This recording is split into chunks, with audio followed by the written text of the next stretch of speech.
Space Coconut. Okay, well, I was planning a different video today, but since the dev stream dropped, ooh, popped my shoulder.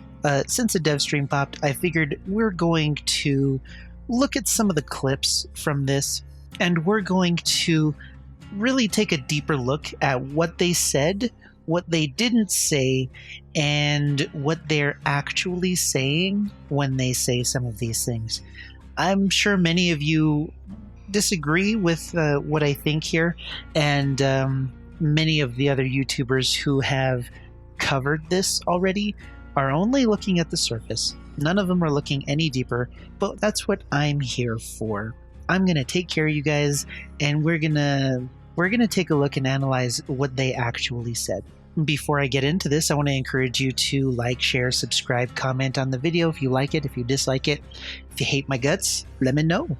I had a successful stream test yesterday, so if you're interested in seeing how that went, the VOD, Video on Demand, is available on Mixer in my channel. You just go to the channel and you select view past streams, and it should be right there.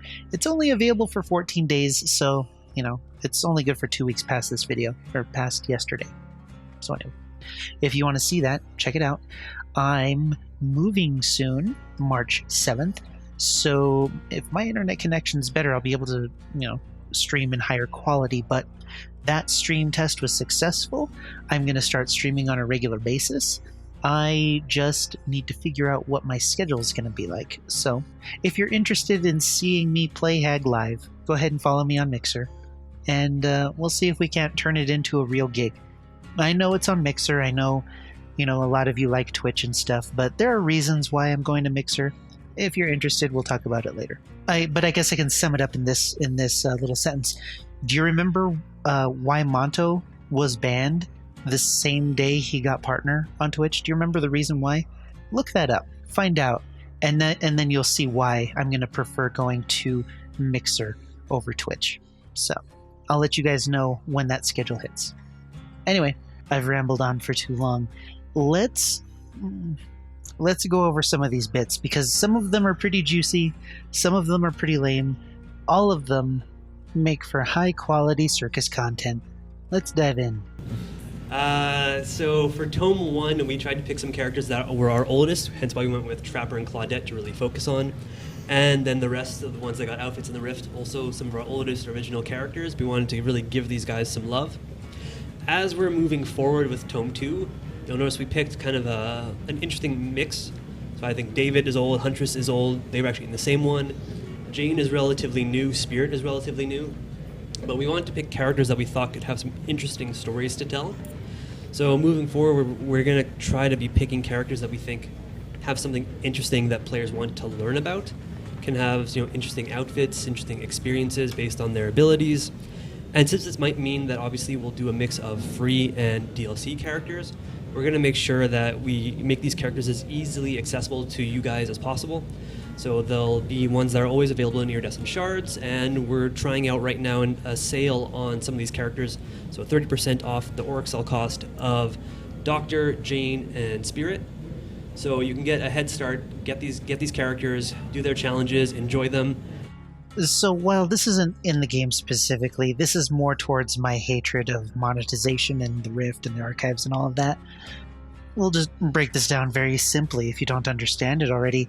You cannot complete the archives unless you purchase all of the characters that are available, one way or the other. If you're a new player, you don't have the iridescent shards to complete it all. You don't have the iridescent shards to purchase any of those characters. As a new player, you have to purchase the DLCs with money. If you're a new player and you bought into the Battle Pass without doing any research, you've already paid $20 for the game. You've paid $10 for that Battle Pass, and you can't complete it as efficiently as somebody else who has the DLCs that are related. Me, I don't have all of the survivors unlocked.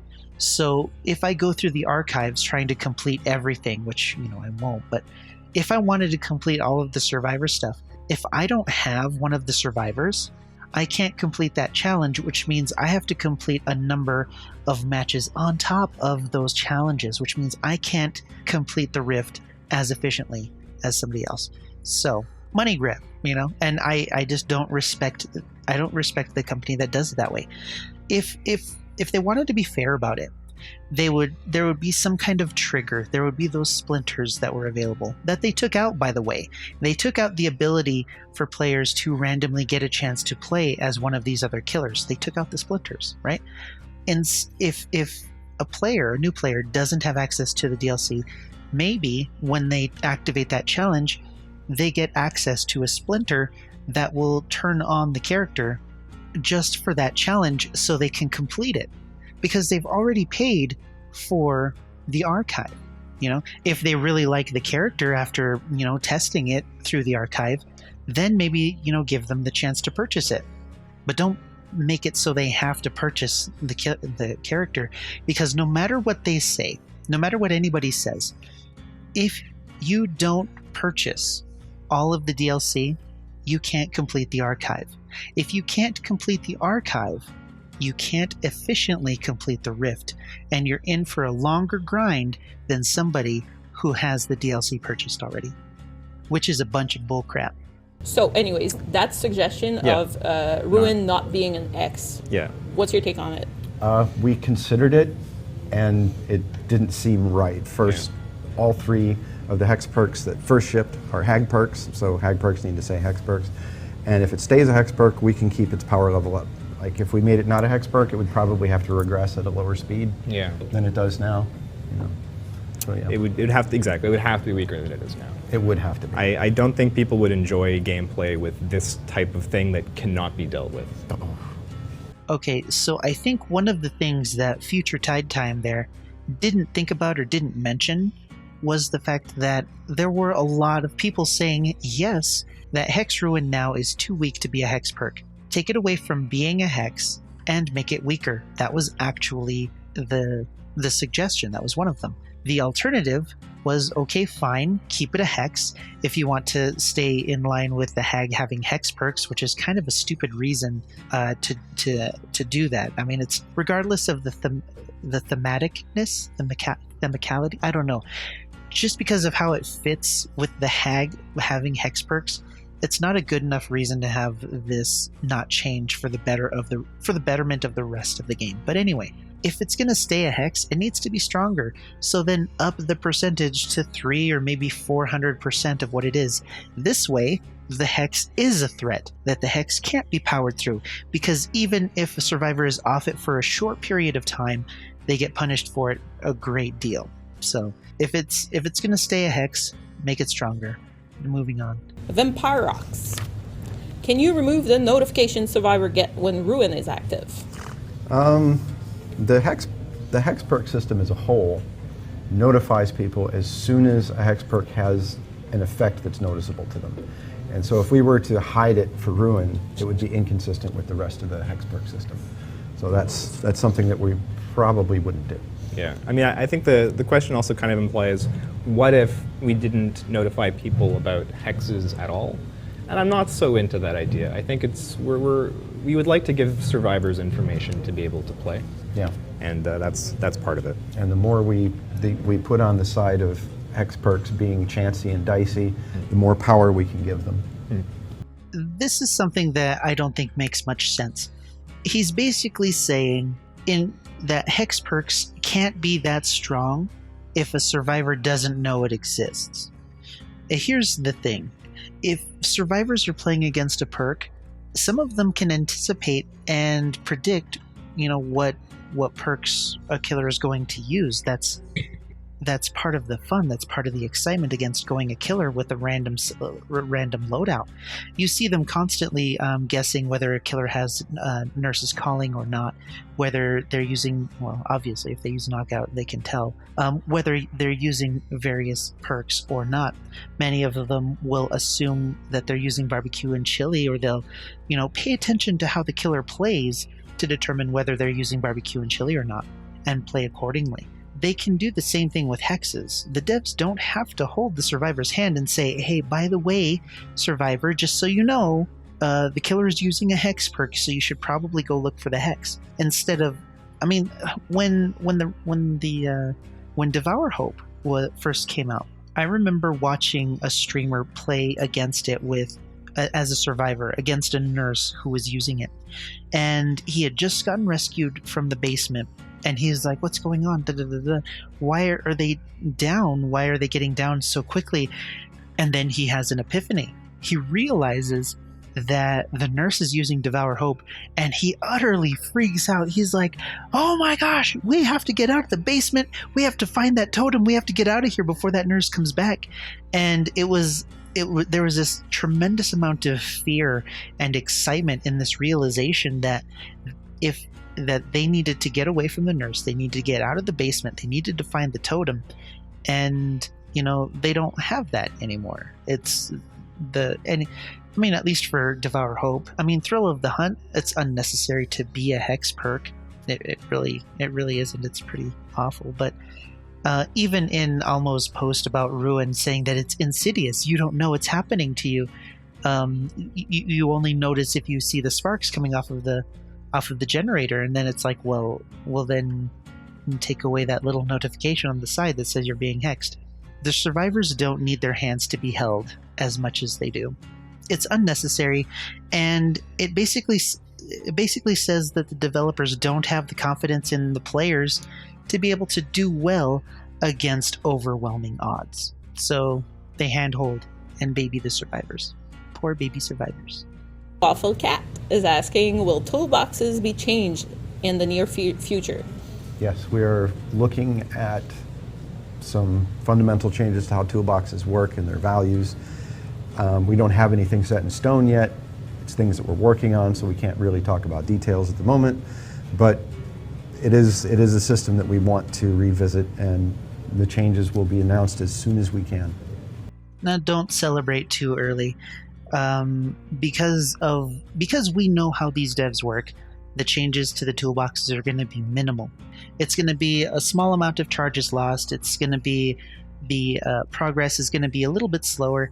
It's not going to be a lot. I mean, because here's the important thing: survivors without toolboxes can churn through generators ridiculously fast. Toolboxes make that faster. So no matter how much they nerf toolboxes, it's already going to be faster than what survivors can do by themselves without a toolbox. They don't need toolboxes to gen rush. So whatever changes you're excited about in regards to toolboxes, don't be excited. Don't get your hopes up, because it's not going to be worth it. Are you looking to improve some of the weaker perks as well? Yes, we have a list of several low usage perks, and I have the list with me right here. So here are some perks that we plan to hit soon that are low usage: small game, cruel limits, any means necessary, slippery meat, vigil, this is not happening, and technician.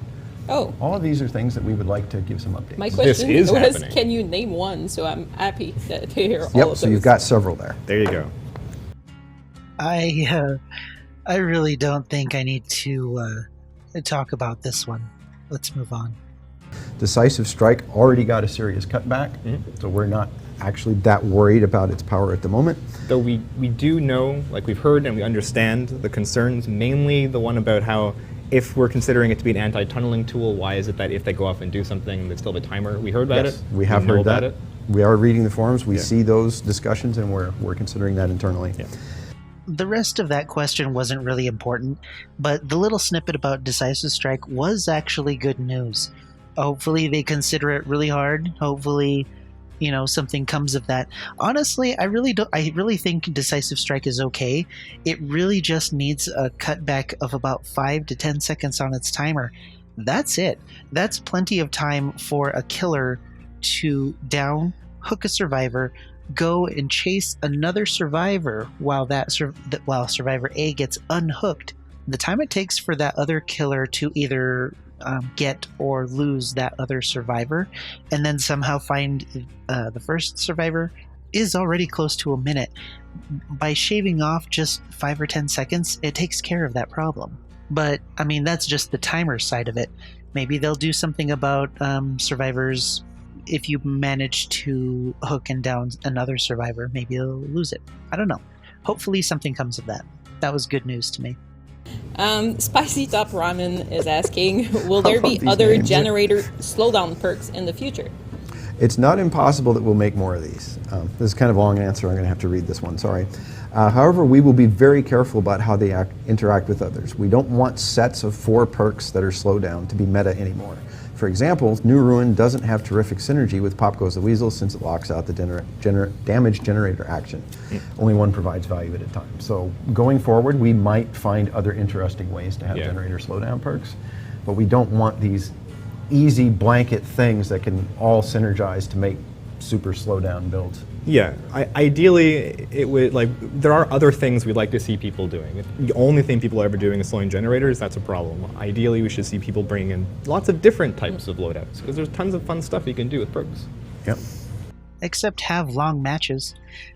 The same problem that came up with them nerfing Ruin in the first place, without seemingly looking at the core problem.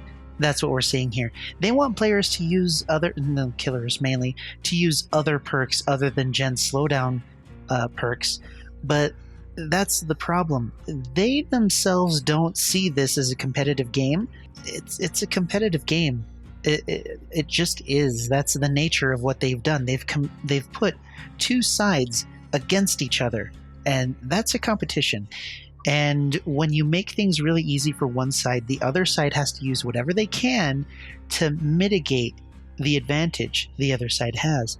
In this case, survivors have the advantage of speed, have the advantage of time on their side. They're the ones that control the pace of the game. And the only thing killers can do is to slow them down. And the most efficient and effective way of doing that is to directly attack generators.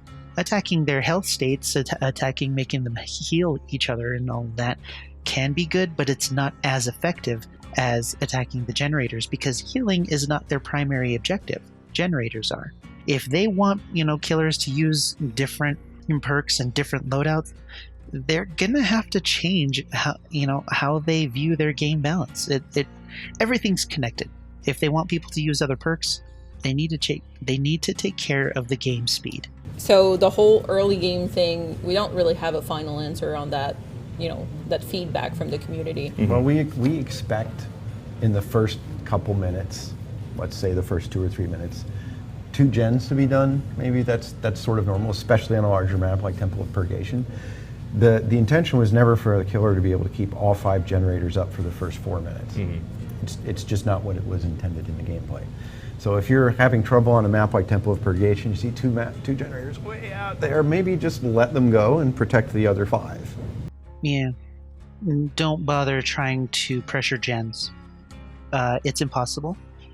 Don't bother trying to stop survivors from finishing gens. Just let them get those ones and then start off the match with a handicap of, 3 gens instead of the full 5. Don't bother trying to play the game at the start of the match. Just worry about, the end of it. Yeah, Survivor mains talk like that. They really do. The Idea Mind 2000. Is there any chance that some of the totem spawn will be revisited? I think that's a hot topic with all the, exchanges. Yeah. We are continuing to the initiative to update maps and address map balance issues. The more open outdoor maps don't usually exhibit the signs of major imbalance, so they haven't been a priority. I assume this is more on the balance side. I think he may have been not necessarily totems. But there's a note here. We're absolutely planning to better hide totems whenever we create a new map or update an old one. So in other words, yes, you've been heard. Totem spawns, and I'm sure that they've gotten feedback about which are the totems that are problematic. We've seen so many sad screenshots of just a lit up totem right in the open, and everyone's like, yeah, like on the Asylum map. Yeah, the one that's in the open. Incoming thunderclap. I've made a video before talking about how the totem spawn problem isn't the problem that should be focused on. Whether a survivor can find or not find the totems isn't the problem. Whether the totems are hidden well or poorly on a map isn't the problem. The problem is the incentive and the trade-off for a survivor to cleanse a totem. Here's what should happen, my opinion. The killer has this fragile thing that gives them a powerful ability. Right now, the survivor can go and get rid of that fragile thing and get rid of the powerful perk on the killer's side with 0 consequence. That's the problem. There is no risk and reward on the survivor side. It's all a reward. The survivor has 0 risk in cleansing a totem. All of the risk is being held by the killer. The killer is taking all of the risk. What should change is the risk to a survivor on whether they want to choose to or not to cleanse a totem. That's the primary problem with totems. I think I'm going to link that video in the bottom in the description. I think check that out. So there's a note here about if the base game doesn't change, there is an initiative to reduce map size overall. So that's a spicy thing. I think a lot of people wanted to hear that, actually. Yeah. A lot of people say big maps are one of the main problems, and we have definitely heard that.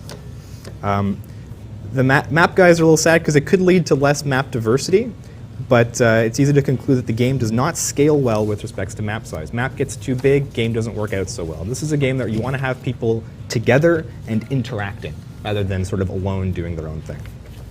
This was a very welcome little snippet. I'm one of those people who, after seeing Scott Junn's video about map size and all that, I do see how maps are maybe the main issue with the game, map design. But I think I would like them to take it a step further. As much as they're proud of the proceduralness, the randomness of the maps, it creates a lot of problems. It creates a lot of balance problems to do it that way. And I personally would like to see more curated maps, more maps that are designed deliberately to be fair. And then the randomness is taken out and you don't have to worry about this, that, and the other thing. The only problem is if we go back to totems and if they focus on spawns, all the spawns are going to be in the same spot. There's no diversity. There is no randomness. So there is that. So I don't know, give and take. All in all, this is a really nice thing to hear, but it's only, we got to see if they actually do something about that. Right now, the largest map is Mother's Dwelling at 12,032 square meters. Rotten Fields and Shelter Woods both in 11,264. Disturbed Ward and Temple of Purgation at 11,008 square meters. Azerov's Resting Place, Blood Lodge, Fractured Cowshed, Grim Pantry, Lambkin Lane, and Torment Creek all have 10,752. Now, the interesting thing is that those maps in particular all feel really big. Once we get into Gas Heaven, Wretched Shop, the Pale Rose, the Gas Heaven and the Wretched Shop, once it gets there, the size of those maps, while still big, they still feel okay. The Pale Rose was shrunk down from its old size, and the fact that it kind of feels better now is one of those things. So maybe 10,500 is the magic number for map size. And that's about it.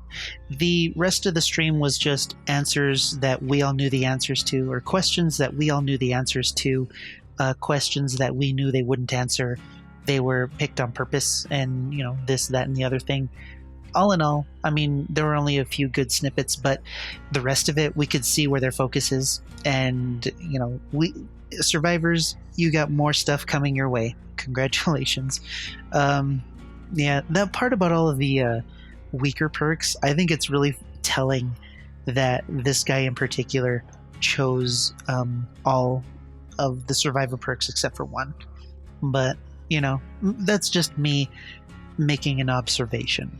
Who knows if these guys are actually survivor-sided? They could be killer-sided. I don't know for sure, right? Let me know what you thought about this. We'll probably do it again the next time they do a Q&A. Yeah, this was kind of enjoyable. I'm going to get to editing.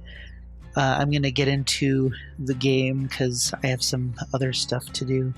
So far, as of right now, this weekend, there's a special event going on, and my wife's family's coming down, so I won't be able to stream this week. But you know what? I think February is gonna be the month when I start streaming on a regular basis. I'm gonna find a way. I'm gonna find the schedule. We'll figure it out, and we're gonna get that done. So I'll keep you posted. I'll be doing streaming in February. Oh, I almost forgot. The subs went insane, and they went past 5,000. And I don't know how many of you know this. Okay, if you were just interested in the dev stream, go ahead and leave now. I'll catch you later. I'll see you in the vlog, blah, blah, blah, blah. So for the rest of you who are interested, for the longest time, I've had AT Spring. I had some stuff in there, and I said that I would keep a particular design in there until I reached 5,000 subscribers. I've reached that, and I went past it much faster than I thought I was going to. The idea was to discontinue this design after I reached 5,000, so that's what we're going to do. But many of you didn't even know that I had a store in the first place.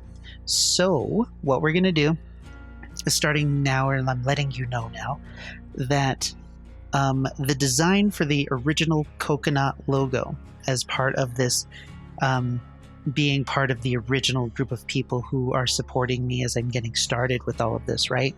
That logo is going to be discontinued at the end of February.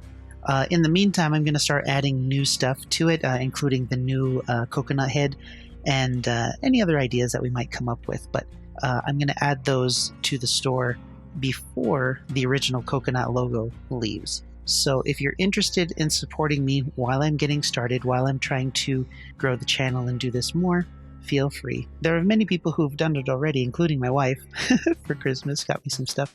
But yeah, it's there. Have at it if you like. I would appreciate it. So with the self-marketing out of the way, I appreciate you guys. I'm going to stream. Check it out on Mixer if you want to see what it was kind of like. I'm running out of stuff to say. I'll do this again sometime. Until then, I'll see you in the fog.